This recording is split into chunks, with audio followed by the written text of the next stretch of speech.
Class 12 के integration unit के exercise 7.3 का ये क्वेश्चन है। एक बच्चे का डाउट है कि इंटीग्रेशन कैसे करना है इस फंक्शन का। ये क्वेश्चन नंबर 10 है आपकी 7.3 एक्सरसाइज का। तो बच्चों, इस एक्सरसाइज के जितने भी क्वेश्चन हैं वो सारे ट्रिग्नोमेट्रिक आइडेंटिटी बेस्ड हैं। तो इन क्वेश्चंस को सॉल्व करने के लिए आपको ट्रिग्नोमेट्रिक आइडेंटिटीज का याद होना जरूरी है।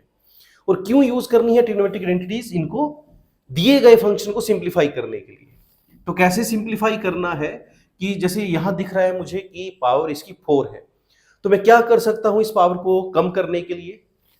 इसको मैं sine raise to power square x sine square x ऐसे ब्रेक कर सकता हूं।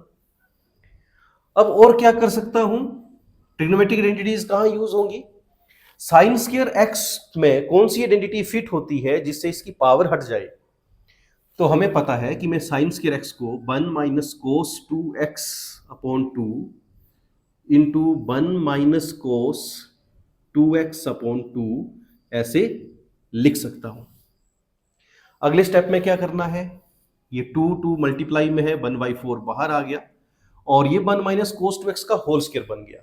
तो ए माइनस बी होल स्क्वायर की आइडेंटिटी क्या होती है? ए स्क्वायर प्लस बी स्क्वायर, ए का स्क्वायर 1 आ गया, बी का स्क्वायर क्या आ गया? कोस स्क्वायर 2x है, बी माइनस 2 ए बी। तो ये आ गया इसको मल्टीप्लाई करके। अब अगले स्टेप में देखो, यहां फिर से कोस स्क्वायर 2x आ गया। अब इससे पावर हटाने के लिए और क्या आइडेंटिटी में यहां यूज कर सकता हूं? तो यहां दो आइडेंटिटीज लगभग एक जैसी हैं कि साइन स्क्वायर एक्स को जब हम कोस की टर्म में लिखते हैं तो 1 माइनस लगता है, और कोस स्क्वायर को जब हम पावर हटाते हैं इसका तो ये 1 प्लस, इसको लिखते हैं 1 plus cos 2x divide by 2। तो ये भी एक आइडेंटिटी है जिसमें मैं कोस स्क्वायर 2x को 1 प्लस कोस 2x अपॉन 2 लिख सकता हूं, -2 कोस 2x dx। अगले स्टेप में इनको ब्रैकेट हटा करके सिंप्लीफाई करके लिख सकते हैं। कैसे? ये आ जाएगा आपके पास 1 plus 1/2 3/2 plus cos 2x upon 2 minus 2 कोस 2x dx। अब करना है हमने इंटीग्रेट हर एक पार्ट को। अब ये सारे पार्ट्स प्लस माइनस की फॉर्म में आ गए।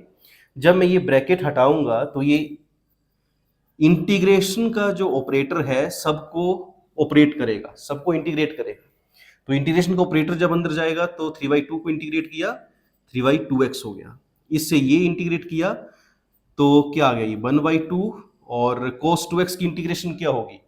cos 2x की इंटीग्रेशन होगी sin 2x।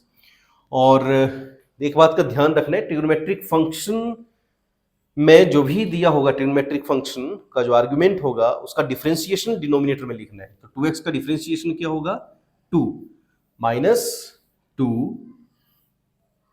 यहां एक गलती करी हमने, जब मैंने cos स्क्वायर 2x की आइडेंटिटी लगाई तो cos स्क्वायर 2x की आइडेंटिटी क्या है? 1 plus cos 2x divide by 2। तो 2x तो यहां पहले से ही है, तो 2x पहले से ही है, तो जब मैं 2 इंटू 2x करूंगा तो ये क्या बन जाएगा? ये बन जाएगा 4x। तो 2 इंटू 2x किया तो ये बन गया हमारा 4x। तो जब इसकी इंटीग्रेशन डिफरेंशिएशन करेंगे हम इस साइन फंक्शन के आर्ग्यूमेंट की जब डिफरेंशिएशन करेंगे इसके डिनोमिनेटर में, मतलब 4x की जब डिफरेंशिएशन करेंगे तो क्या आएगा? 4 आएगा। इसी तरह से cos 2x की इंटीग्रेशन क्या होगी? sin 2x होगी, और इसका फंक्शन का आर्ग्यूमेंट 2x है, इसका डिफरेंशिएशन करेंगे 2 आएगा। तो ये हमारा इंटीग्रेशन हो गया।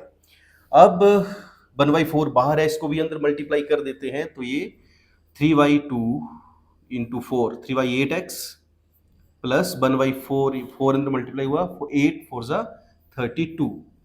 यहां पर है साइन 4x माइनस ये 2 से 2 कट गया, ये आ गया आपके पास साइन 2x अपॉन 4। तो ये है इंटीग्रेशन आपकी इस फंक्शन की sine raise to power 4 x d x जो आपको दिया था। तो इस एक्सरसाइज के सारे क्वेश्चन ऐसे ही करने हैं, बस ट्रिग्नोमेट्रिक आइडेंटिटीज यूज करनी है, थोड़ा सा प्रैक्टिस करेंगे, ट्रिग्नोमेट्रिक आइडेंटिटीज आपको याद हो जाएंगी। फिर भी किसी क्वेश्चन में कोई आपको डाउट आता है, आप सॉल्व नहीं कर पा रहे हैं या कुछ भी कंफ्यूजन आता है, तो कमेंट सेक्शन में उस एक्सरसाइज और क्वेश्चन को मेंशन कर दें, ऐसे ही सॉल्व कर दिया जाएगा।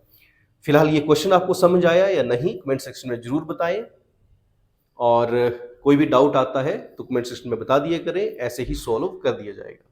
Thank you.